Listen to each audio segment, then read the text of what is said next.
রান্নাঘরে বসে চেরি ফল খাওয়ার সন্ধান পেলাম বন্ধুরা। জাস্ট ফান করলাম, এটা কেউ মাইন্ডে নিবেন না। রান্না বিষয়টি মেয়েদের কাছে এক ধরনের আর্ট। খুবই যত্নশীলভাবে রান্না করলে দেখবেন রান্নাটা খুবই ভালো হয়েছে। সব বিষয়ের প্রতি যেভাবে গুরুত্ব দেন, রান্নার বিষয়ে গুরুত্ব দেওয়াটা খুবই দরকার। হ্যালো এভরিওয়ান, তোমরা সবাই কেমন আছো? আজকে গাজরের হালুয়া বানাবো। এর জন্য কুচি করে রেখেছি গাজরগুলো। দুধের মধ্যে দিয়ে দিলাম। কিছুক্ষণ আগে দুধটা ভালো করে জাল দিয়ে নিয়েছি। ওর উপরে দিয়ে দিলাম গাজরটা। ৩ কাপ পরিমাণে আমি চিনি দিয়ে এড করে দিয়েছিলাম।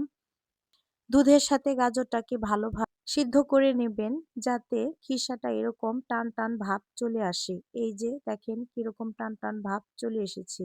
এখন আমি এটাকে এক একটি করে লাড্ডু পাকাবো। এই যে দেখতেই পারছেন কত সুন্দর হচ্ছে, মনে হচ্ছে নারিকেলের নাড়ু। দেখতে যেমন ভালো হয়ে, খেতেও অনেক দুর্দান্ত হয়েছে। আপনারা চাইলে বাসায় বানিয়ে খেতে পারেন। খুবই ভালো লাগে। আমি তো ১ম ট্রাই করেছিলাম, খেতে খুব ভালো লাগলো।